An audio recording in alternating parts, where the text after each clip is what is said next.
Hello, and welcome to A Course in Miracles TV. My name is Robin Duncan, and I am your host.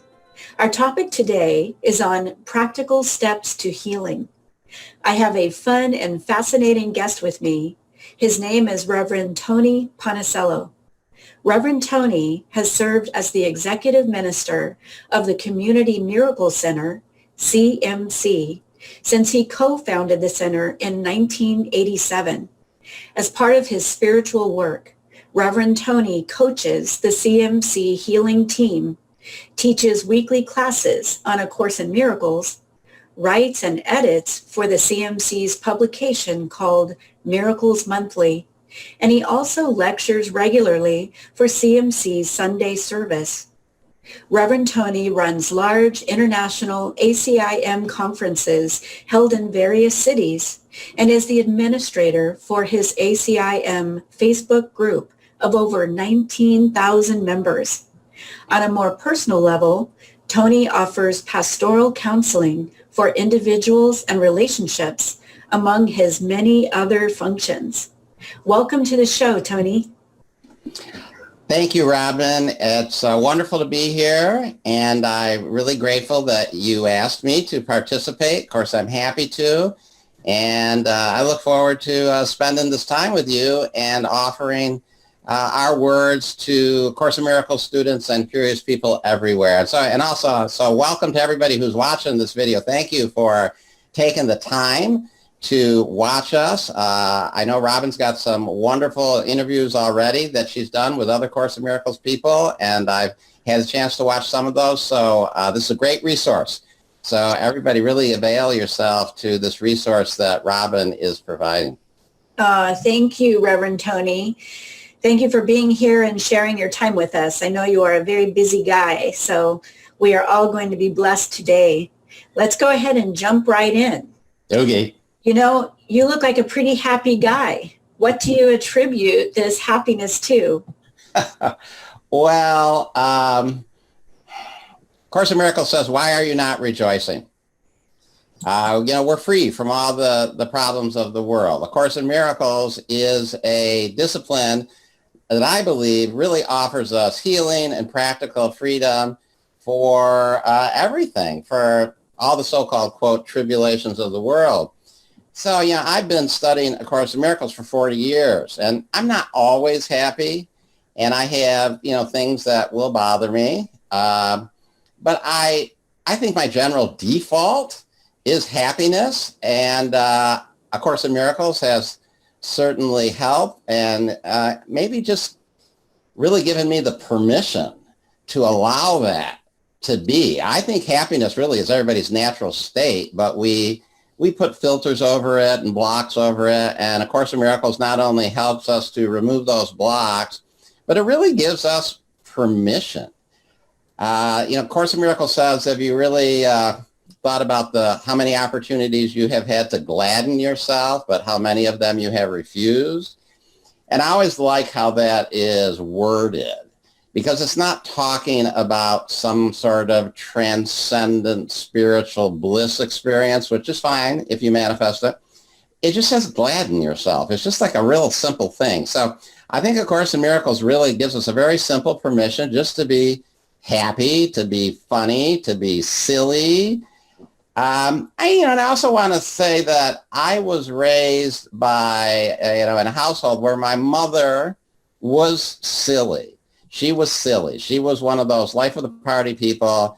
And when we got together for family gatherings and with relatives, she was always making people laugh and making people happy.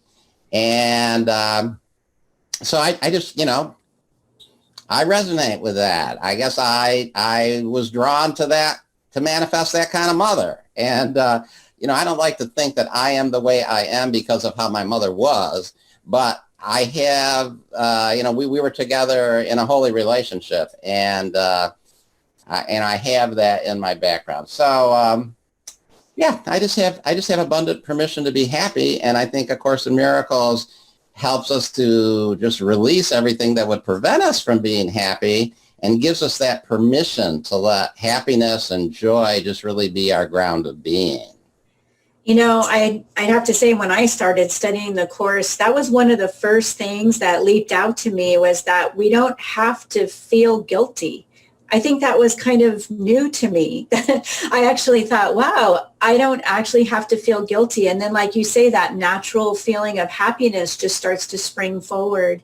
A lot of people in our audience, they're not feeling so happy right now. And they might hear, well, you guys are happy, but not me. But, like you say, the Course helps to release those blocks that are in the way of our natural state of happiness. So where you were raised in this kind of light laughter environment. I know I was raised in an environment where miracles were normal, like we came to expect them. And so I think that's a blessing too, that my mind was actually naturally open to miracles. And I just love that you were raised in an environment where there was fun and laughter and silliness, because we can all use a huge dose of that right now, right?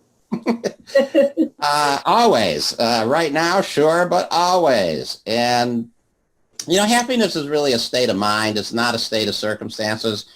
So there's a lot going on in the world, but there's always a lot going on in the world. I mean, there's always things going on in the world. I actually think, what's going on right now, and for those who, may be watching this at different times, and we got the election going on, and we got the pandemic going on, and the cases are spiking right now. This is November, and a lot of governments, state and county governments are instituting new shelter-in-place guidelines. So things are restricting. A lot of people aren't happy about that.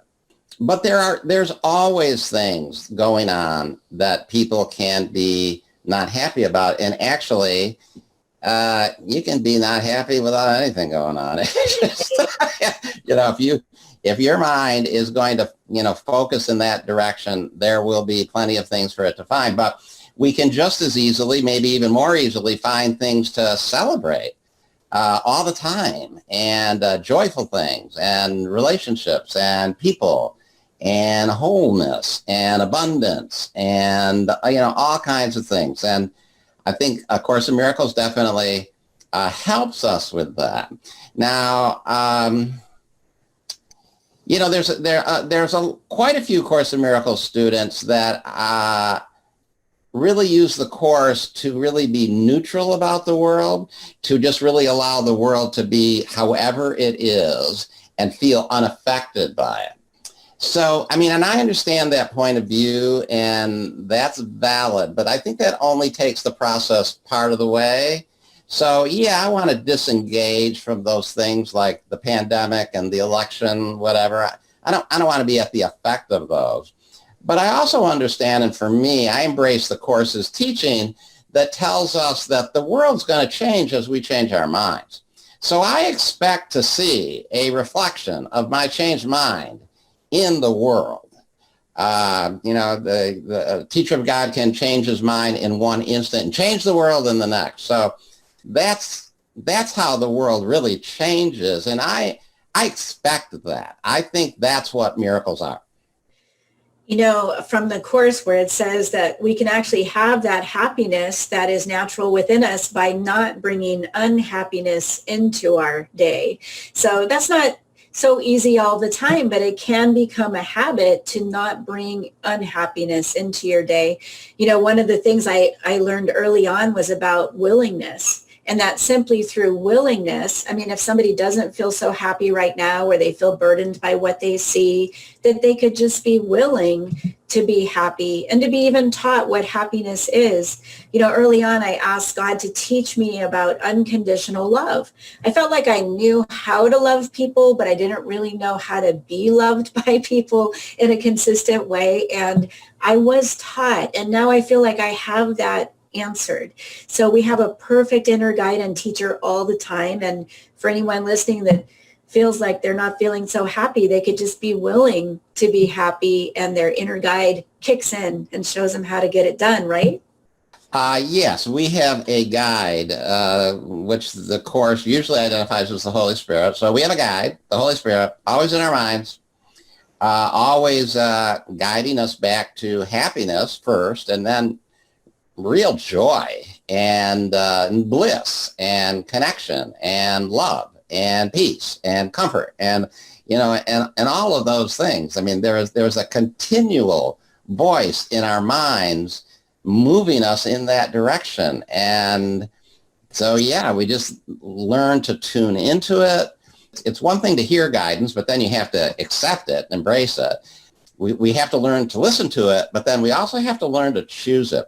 So I think a lot of people sometimes they learn to listen to it and they don't complete the process. So it isn't just about getting guidance from the Holy Spirit. You got to get it and embrace it and claim it as yours so that you follow in that direction. And that sometimes is challenging for people. People get challenged by that because it usually means they have to let go the way they've been before, the way they viewed the world, their philosophical orientation on life.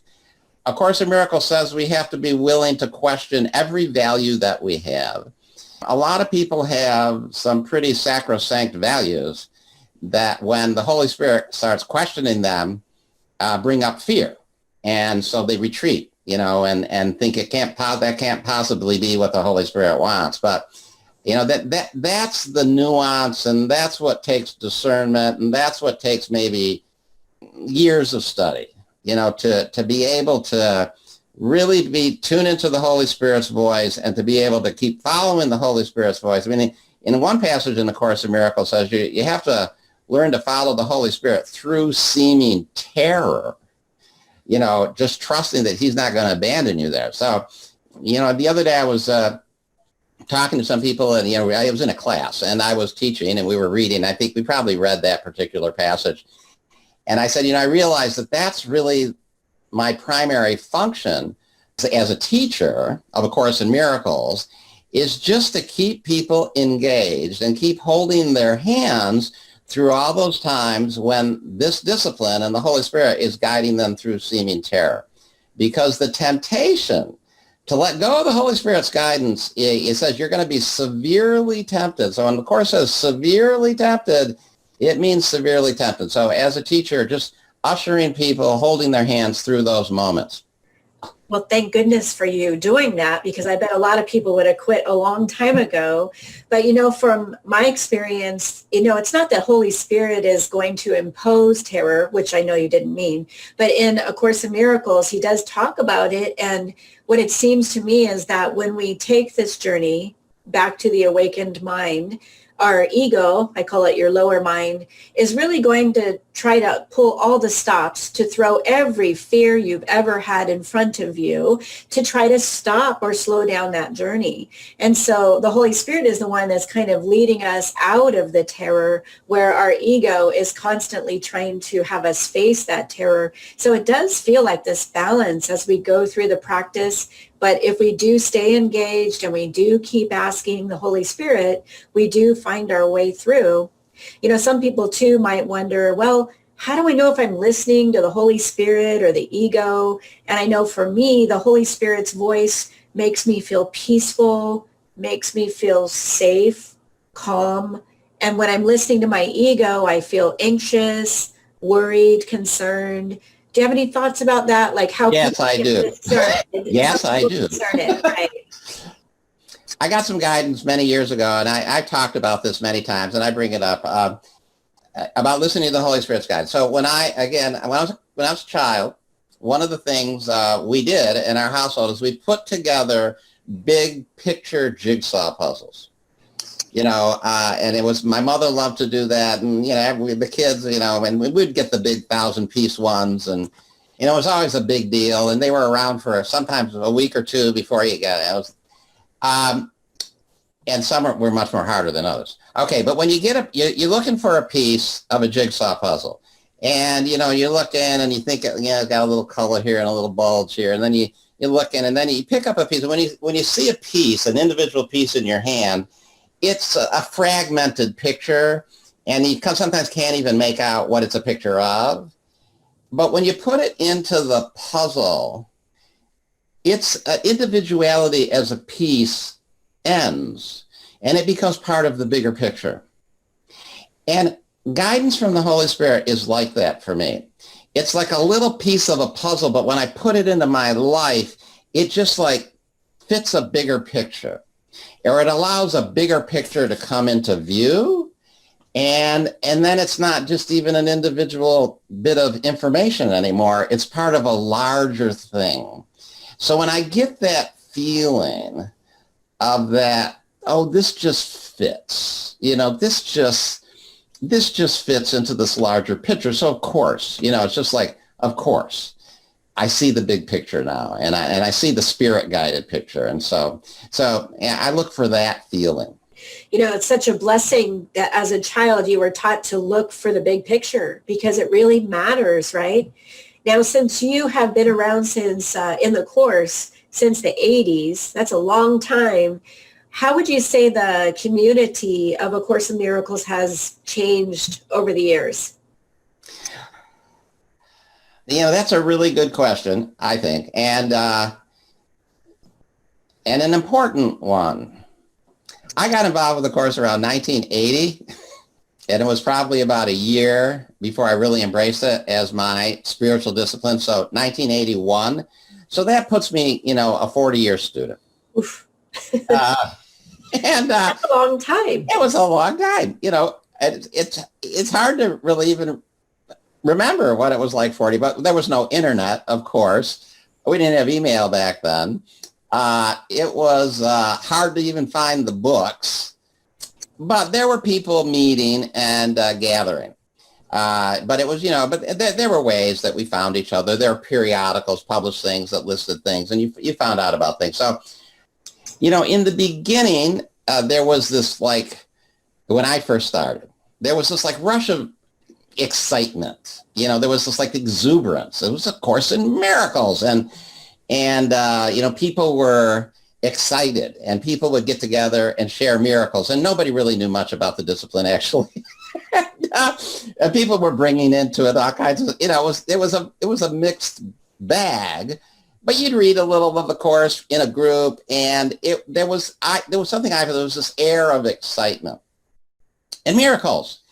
And then somehow, like in the mid 80s, people started to, quote, intellectually understand the course, and then there were teachers who seemed to have authority who were teaching the course, and I don't know, a certain energy left it. A certain energy left. It was like, you would say, well, I had a miracle today. I was driving down and I was looking for a parking place, and all of a sudden there it was. And so, no, that's not a miracle. They say, that's not a miracle. The Holy Spirit does not find parking places for you. And, things like that. And it got, then a certain heaviness. This certain heaviness descended, like, oh, suddenly there were like real miracles, and then there were things that, oh, I'm just confused. And so I think for a while, the predominant energy of the movement got very intellectual, and everybody was trying to really intellectually understand the course, and many people felt they did, after a while, intellectually understand the course, and people were trying to intellectually understand the course, and maybe they did, but the magic left it. I mean, the miracle is something, a certain lightness left it. That went along, and then there were the copyright trials. And then in 1996, the copyright of A Course in Miracles got challenged. And then in the challenge, these earlier versions of A Course in Miracles surfaced. And the earlier versions were different. And that was like, I remember I was like shocked. I was reading some of the earlier stuff, and I go, what? There was more in the earlier material about engaging in the world, and that miracle working was a doing in the world. And this went against the intellectual understanding that had taken hold, which was that it was all about a shift in perception. It wasn't about a doing in the world. And, we learned that this thing that we're supposed to be on, called the Great Crusade, which is talked about in chapter number 1, in the earlier editions, The Great Crusade was it was capitalized for one. So it was a named movement. It wasn't just this casual statement, you're on the Great Crusade. It was, you're now part of the Great Crusade, this proper noun. The crusade had a slogan. I says, the Crusade's got a slogan? And the slogan is listen, learn, and do. And then it says the first two are not enough. So listen and learn are not enough. It says the real members of my party are active workers. So I mean, this is a different energy that we're here to actually do. So what happened then as slowly these earlier versions got spread, people realized that, the teaching is maybe not exactly the way we thought. And so a real divergence of opinion. So I think up until like the late 90s, there was kind of the thought that there was a party line, and the party line had been established by highly thought of teachers who'd been around a long time, so they were probably right. But that all broke up in the latter part of the 20th century, the latter 1990s. It all broke up, and suddenly there were multiple interpretations of A Course in Miracles, and there wasn't necessarily an authoritative interpretation of A Course in Miracles. And this disturbed a lot of people. But I think, and it disturbed me, but I think it was actually wonderful, because suddenly now A Course in Miracles was left to your interpretation, between you and the Holy Spirit. Whatever you and the Holy Spirit came up with together was right for you in that moment. A lot more broadness in interpretation. There was a lot more introduction of these earlier edits. Everything just changed through the copyright trials. Now, in the beginning of the copyright trials, everybody just thought, the Foundation for Inner Peace is going to win. And this is all like, moot, actually. But then the Foundation for Inner Peace lost the copyright. And so the copyright was released. These other versions could be printed. And I think everything changed drastically after 2003, when the copyright was released and these other versions and this multiple interpretations and the movement even proliferated. If you have something you'd like to say. Oh, yeah. I feel like it is such a personal journey, and I'm so glad you said that for each person that's studying, they might feel it or experience it a little bit differently, because it is that internal guide that's pacing with us right where we are. Like for you, there's a little bit more humor maybe that you're used to. And for me, there might be a little more miracles that I'm used to. For somebody else, they might need a little more reinforcement in a different area. And Holy Spirit is a perfect guide. And so where would you say it is today in this year? Would you say that there's more people headed towards the same common ground, or do you feel like there's still lots and lots of different takes on the Course? I think what continues to happen is the movement continues to broaden. It continues to broaden. There are little pockets of, this kind of thinking about it or that kind of thinking about it. But especially as more and more people get exposed to it and more people get moved by it and healed by it, we have a very broad-based movement with lots and lots of people and lots of adherents. And I actually feel that maybe within the past 5-10 years, the willingness of people to hear other people who may think about the Course differently than they do, the willingness for them to hear them and listen to them and not make them necessarily wrong has increased. Yeah. So there's more openness there. It's I think it's a more healed movement than it was. I mean, some of the things you just mentioned about, how you look at the Course and how anybody looks at it, in the 80s and 90s, there was really people say, no, you're wrong. Yeah, no, it's this way. And this authoritative, no, it's this way. And that was very, very strong. And that's pretty much dissolved. I mean, people might still say something like that, but I as you mentioned in the intro, I'm one of the admins of this very large A Course in Miracles Facebook group with about 19,000 members and growing all the time. And wow, it's really diverse. And There's just people, and they have really spirited discussions, and sometimes some people may get a little riled, but they always come back to, we're all in it together, we're all studying A Course in Miracles, and isn't it great? So I really see that willingness to have a broad dialogue. And years ago, you didn't have any groups like that.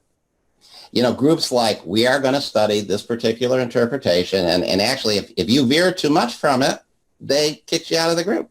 There was this really trying to control it all, and now they know they can't. I mean, you can't. It's out of control. It's out of control. It's out of control. I'm so glad those days are gone. That's a good dissolution right there, is that people can speak and share and not be kind of slapped down for their point of view. So that's good. Today our topic is practical steps to healing. And I know you do so much in your work and your ministry on even physical healing. So what could you share with us today about those practical steps to healing that people can take with them in their hearts today? First of all, I guess I want to share that, to me, A Course in Miracles is all about healing. It's teaching us how to be a healer the way Jesus apparently was a healer during his ministry 2020 years ago. I don't think the Course is speaking metaphorically about those things. I think when the Course says miracles enable man to heal the sick and raise the dead because he made sickness and death himself and can therefore abolish both, I do not relate to that as a metaphor. I relate to that as a literal statement. That's a literal statement. We can heal the sick and raise the dead. And that means bodies. I mean, after all, it is a body that appears to get sick, and it is a body that appears to die. Now, we do know that bodies and lives and the whole world is just reflecting our mind. So the sickness isn't in a body. The sickness is always in a mind, in the mind or in a mind. I understand that. Nobody's disputing that. But the body is, a symbolic reflection of what's going on in the mind. So you heal the mind, the body's got to reflect it. It cannot help but reflect it. So if somebody has a challenge, and we all have challenges. Of course, says, don't despair because of your limitations. It is your place to overcome them, not to be without them. So, we should never feel guilty, bad, shameful, whatever, because of something that's going on that's a problem. We wouldn't be here if we didn't have those things. And it's actually our job to overcome those things, to heal those things, and then to offer that healing to the entirety of the sonship. So it's actually us fulfilling our function. So, we can embrace those challenges with, high resolve. The whole discipline is designed to train us to be a healer. And it's giving us a whole slew of ways to do it, techniques, and those are going to vary individually a lot. So say somebody has a really big physical challenge. That seems to be when it's most tough, that maybe you have just an aching back pain or a shoulder, knee pain, and it's screaming out, you are a body. And, what can somebody do in that moment of pain to kind of recenter themselves and really offer that moment for a healing? Well, the Course is clear that when we're in those times that we can't correct ourselves, so that we always have to offer up all of our perceptions about those things, all the thoughts we have and all the beliefs we have and all the perceptions we have. We have to offer those up to the Holy Spirit and ask for help. And you have to ask for help in a real willingness that comes from a real sense of, I don't know. If I knew what was going on here, then I wouldn't be having this problem. But the fact that I've been having this problem means I really don't know. I do not know. And everything I think about this and everything is suspect, and there's probably a lot of errors in a lot of it. So I'm offering it all up to the Holy Spirit. And I'm asking the Holy Spirit for help, for guidance, for a new perception. And when I offer things up to the Holy Spirit, and one of the things I encourage people, is the important thing is to feel like you have done your absolute best at offering it up. The important thing isn't getting the answer. That's actually not your job. So the important thing is offering up. So you offer it up, you do a process, I'll do a little burning bowl process if I got a little thing and I write it down on a list and I do a prayer and I light my little index card on fire and watch the ashes burn. I'll do whatever I'm guided to do. And I just do that thoroughly until I feel like, okay, I can't do that any better. I can't offer it up any better than that's it. I've offered it up. And then you wait. I remember Jesus, when he was crucified, he took 3 days to rise from the dead. He didn't get crucified and just oh, here I am. Took 3 days.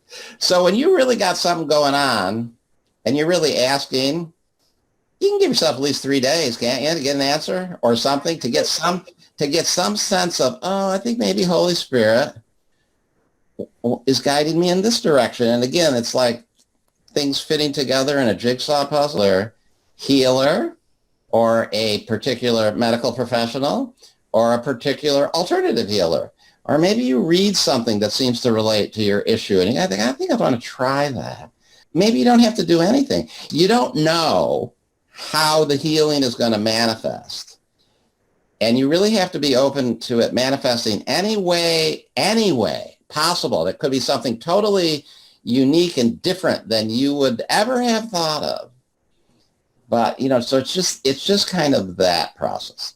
This so reminds me, when you talk about turning it over and letting it happen, however it would be, there was a time I moved into a new house and I thought it was a great neighborhood. It really was, but we drove around a little bit because I had a 4-year-old and a 6-year-old sons. And I was hoping there would be some friends in the neighborhood, and so we're driving around, on this scout for some friends in the neighborhood. We couldn't find any kids, even though we weren't very far from the elementary school. And so I thought, well, where are these kids? There must be kids, right? Every day we come home from this place, that place, and we didn't see any children in the neighborhood. And so I had this God box and I just wrote it down and I said, God, we need some friends for these boys. Where are they? And I just put it in my God box, and I really let it go. I let go of trying to fix it, solve it, drive around. And it's usually within 24, 48 hours. It was very soon after. My boys were down at school and I decided I would go on this bike ride, but we live on a hill, which makes it a little problematic. But I take off on the bike and it never rains in Southern California, but it starts pouring down rain as soon as I started. So I thought, oh, great. I didn't really want to ride in the pouring down rain. So I turned around, but I had to walk my bike back up the hill. And I wasn't very far, and I'm walking up the hill, and straight in front of me, about 4 houses up on the left, were these 2 young boys in Little League uniforms. And I thought, oh my gosh, children, there they are.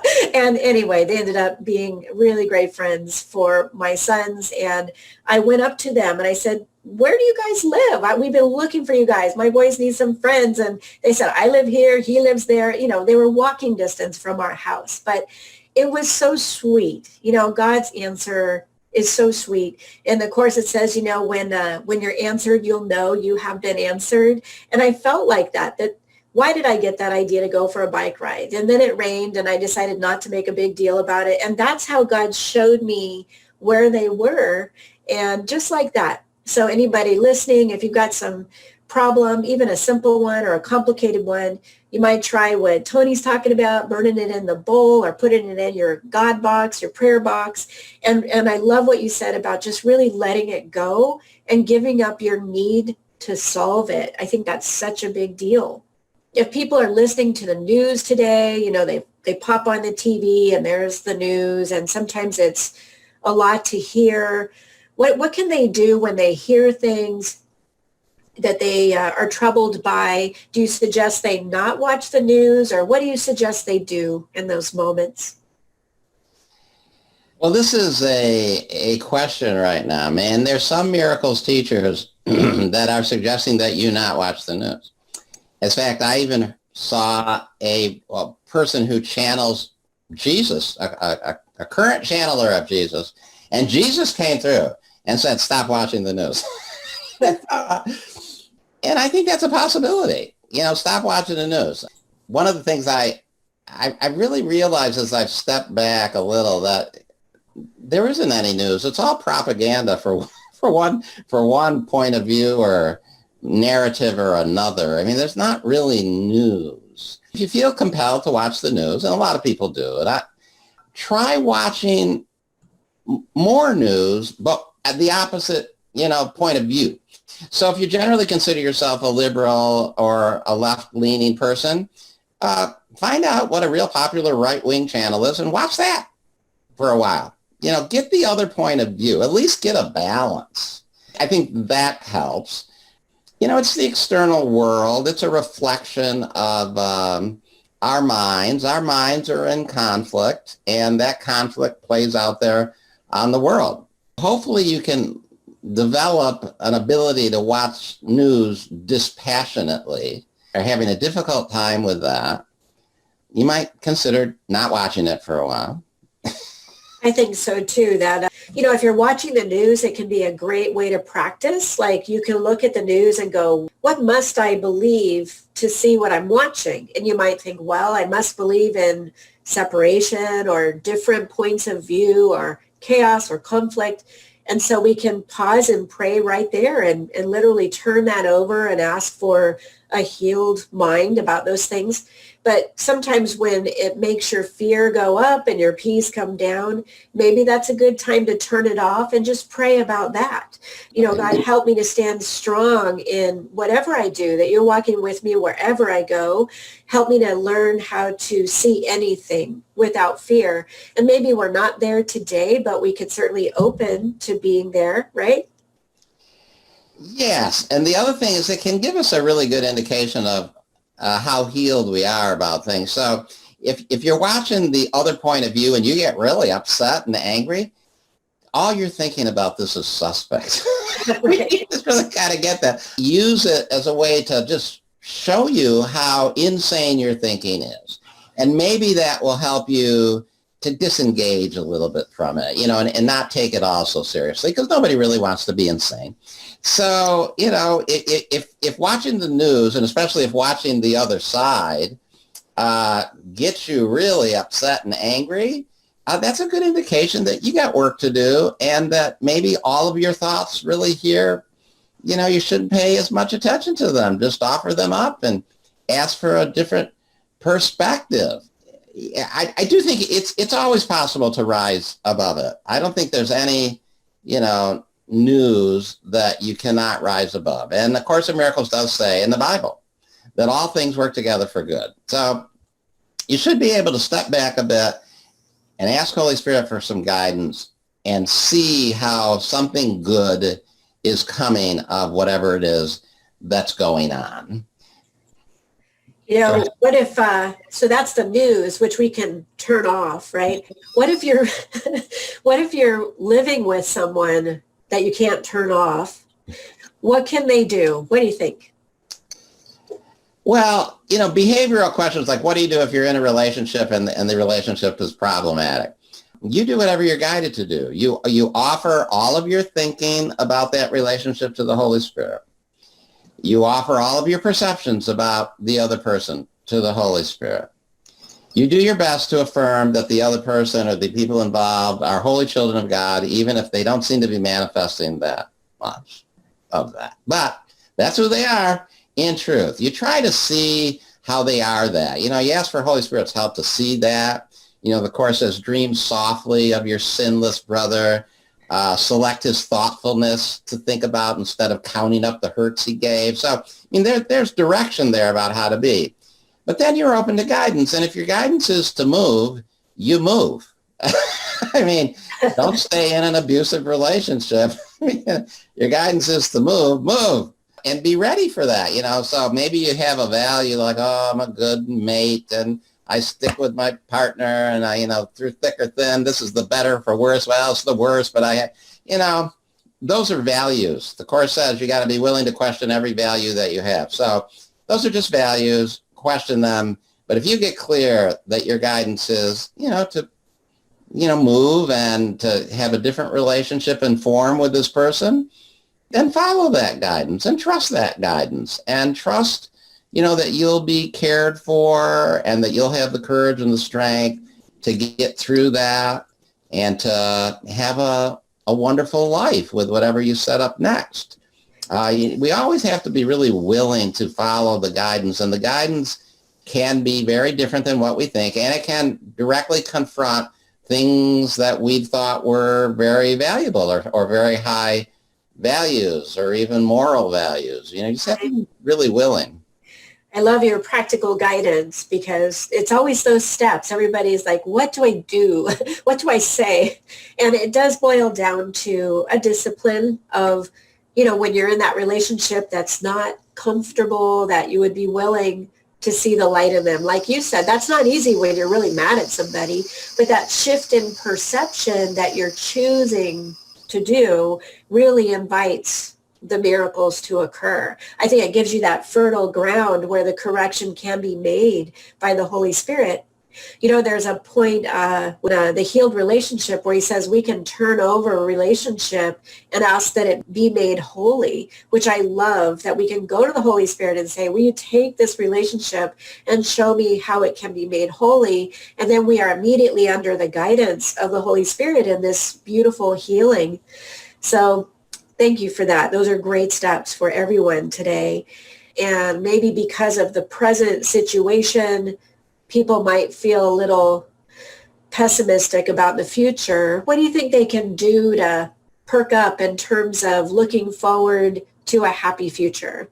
What steps would you like to see them take?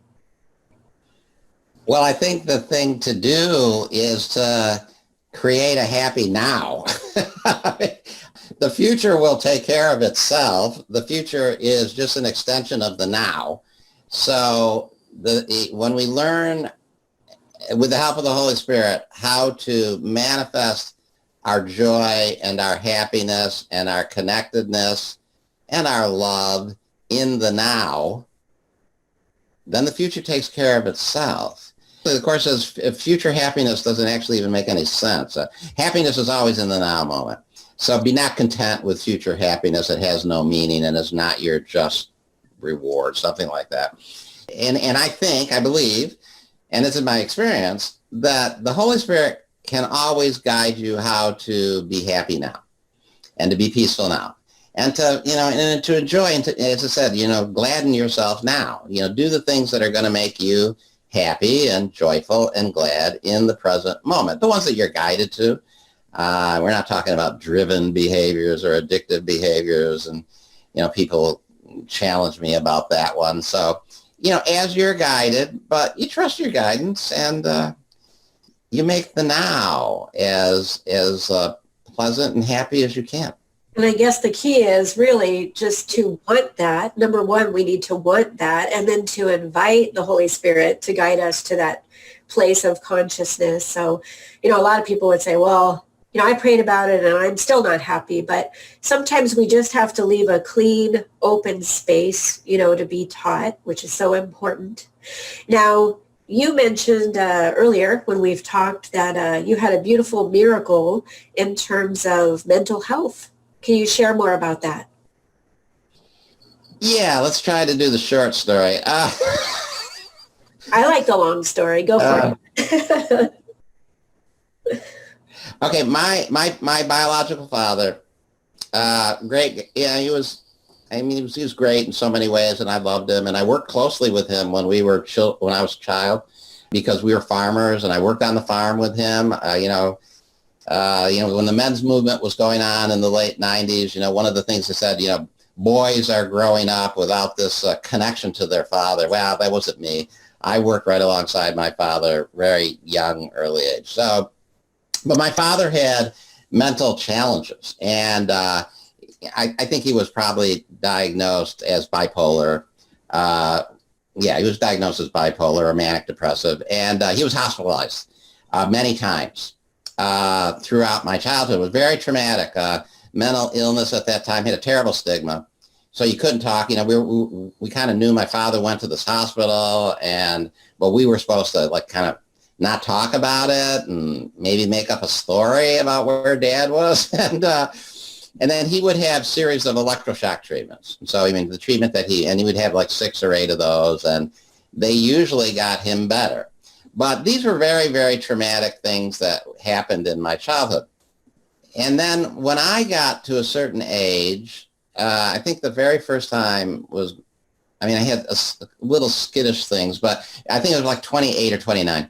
For me personally, I observed my father going through these things, and he probably had 6 or 8 of these major episodes as I was growing up.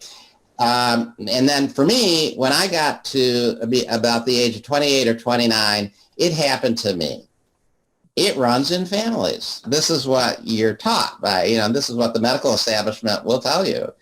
And so I sought medical intervention, and I'm not against medical intervention for these type of things or medication. They probably helped me at some point. Anyway, the situation, very severe. The situation is high anxiety, inability to sleep.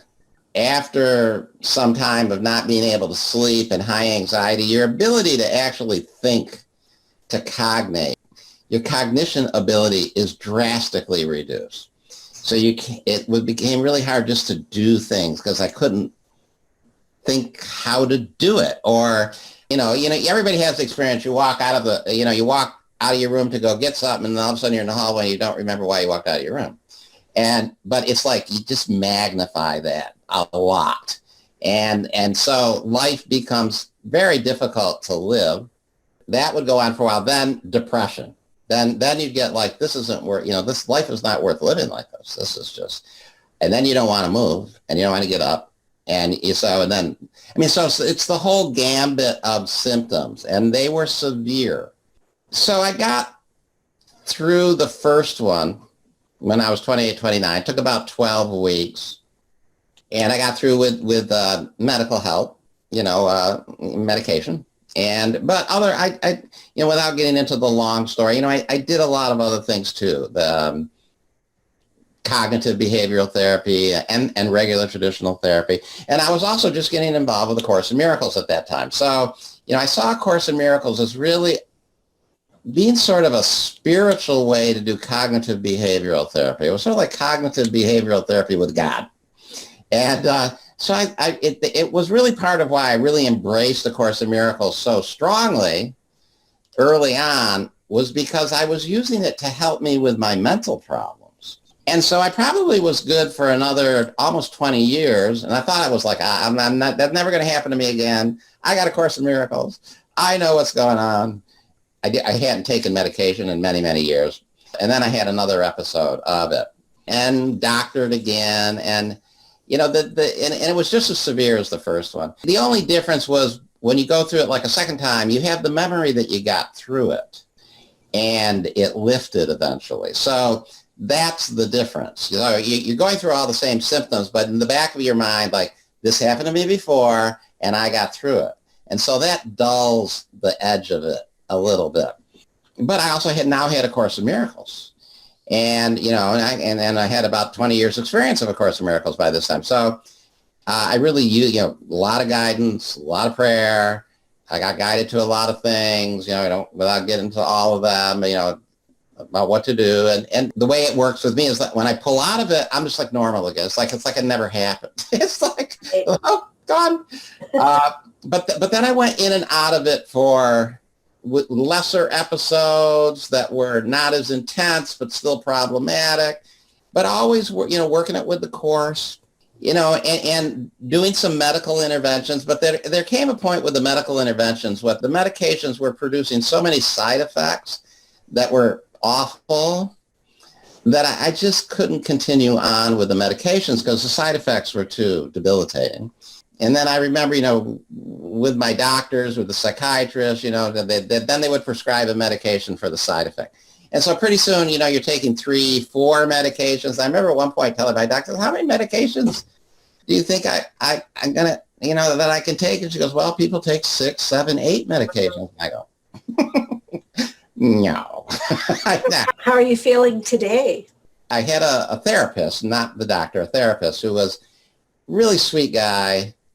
And he recommended that I look into orthomolecular protocols, which are supplements and vitamin supplements, amino acids. And he gave me a kind of underground book about it, funky little underground book that I read digitally, but it was really not professionally put together at all. But I tell you, it was that piece in the jigsaw puzzle. It just fit. And I thought, I'm going to do this. And when you do something with supplements and minerals and amino acids, it's not like medication. I mean, there's more pills involved. You have to take them multiple times during the day. It's complicated. But I did that and pulled right out of that.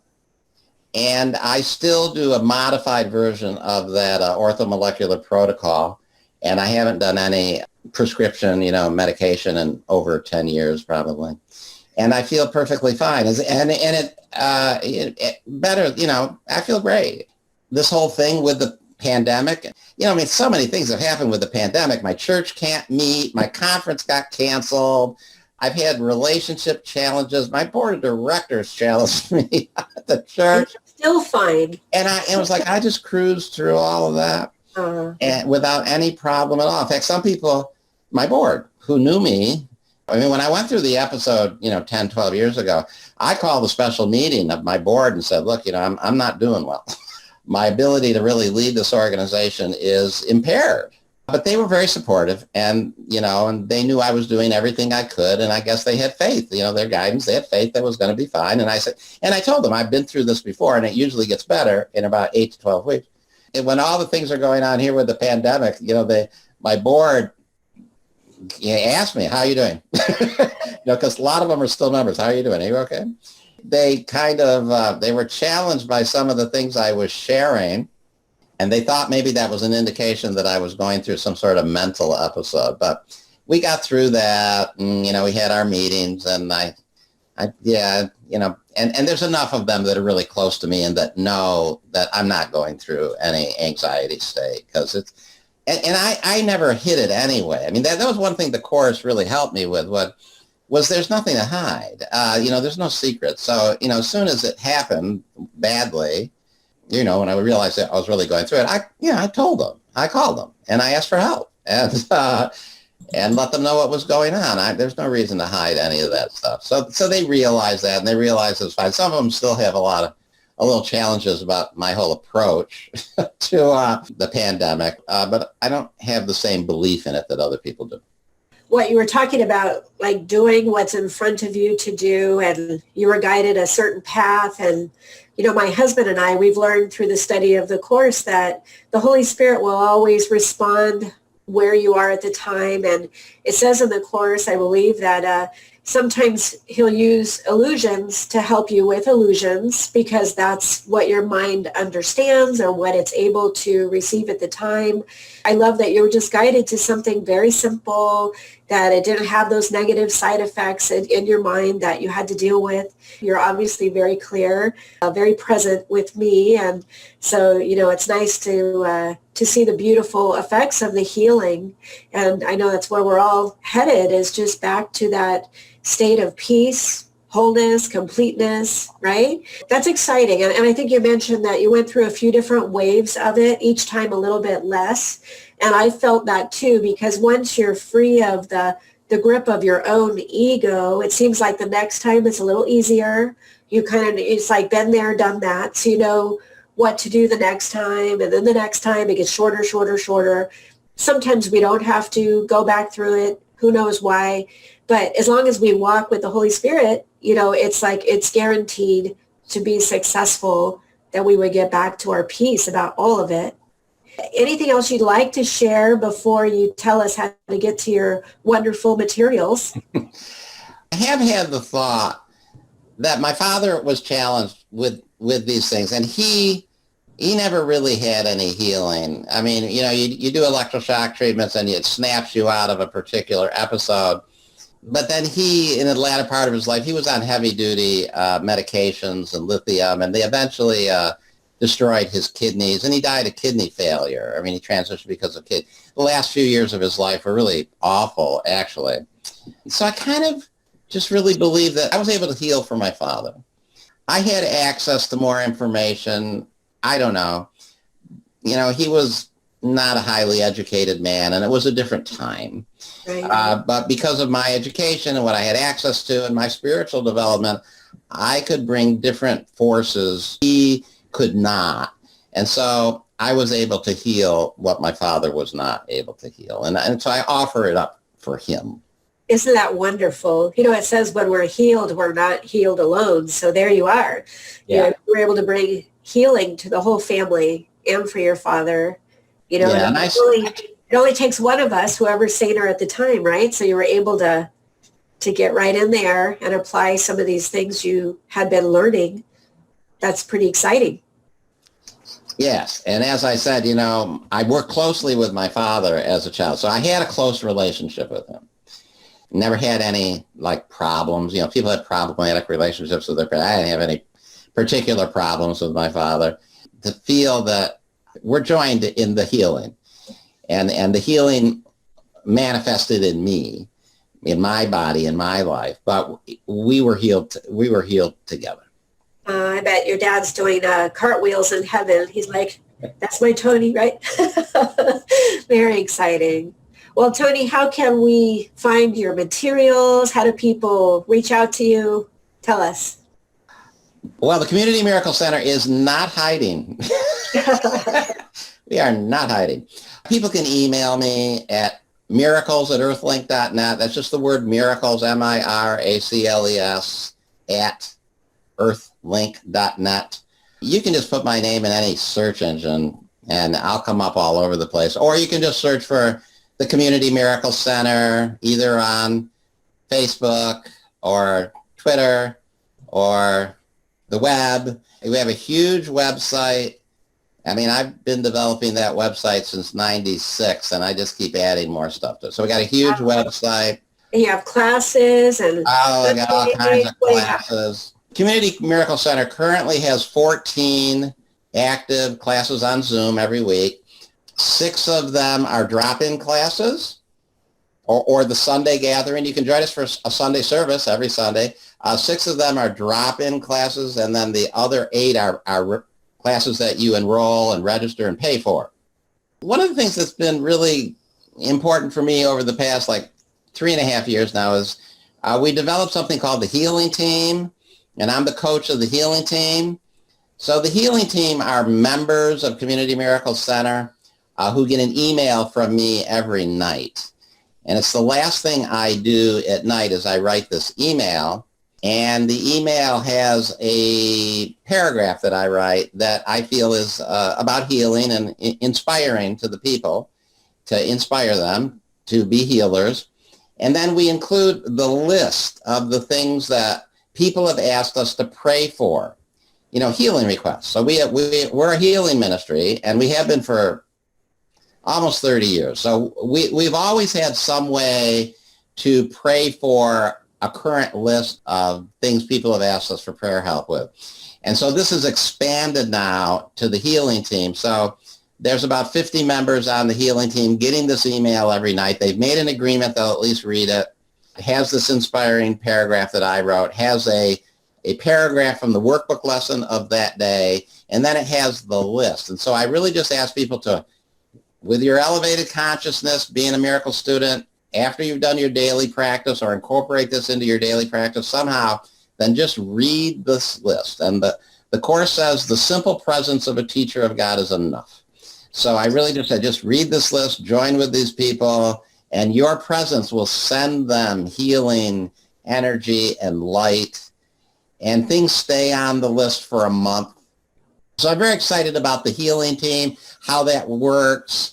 We get testimonials all the time from people who are on the list and tell us that certain things have healed or clear up, and then I always share those testimonials.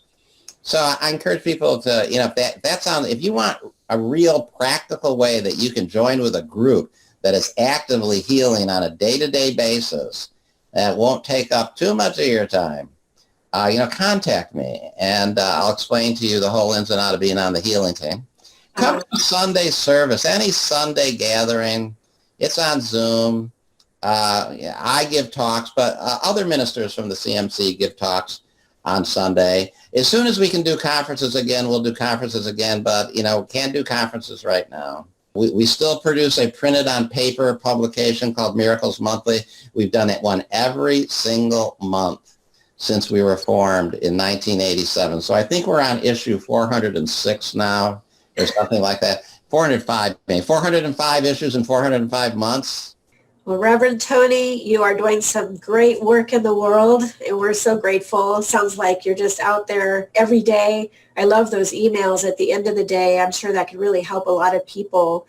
So thank you for all you're doing and your vigilance, your consistency. I mean, it takes a lot to do all of those things. So I just feel really grateful for the work that you've been doing. I know it's touching all of us around the world. Thank you for your helpful tips today and your amazing enthusiasm. I love it. I hope you'll come back and join us again and again so we can dive deep into these amazing topics about healing and relationships and, of course, those miracles. So thank you from the bottom of my heart for being here today. Well, thank you, Robin. Thank you for all the work that you do. And I know you do other work besides, of course, Miracles TV, other work in the Miracles community. But this is a great venture, and I wish you the best with it. I know the challenges of creating something, the diligence it takes to keep producing it, month after month or week after week or year after year. And I appreciate your kind words there. I never really felt I had any choice. It's like, I have to say. Like, what else would I have done? I don't know. It's like, I just did I continue to do my best to do what Holy Spirit guides me to do. And, every day it's like you get up and, okay, what's the most important thing for me to do today? And so you do that and you just keep doing that because what else is there to do?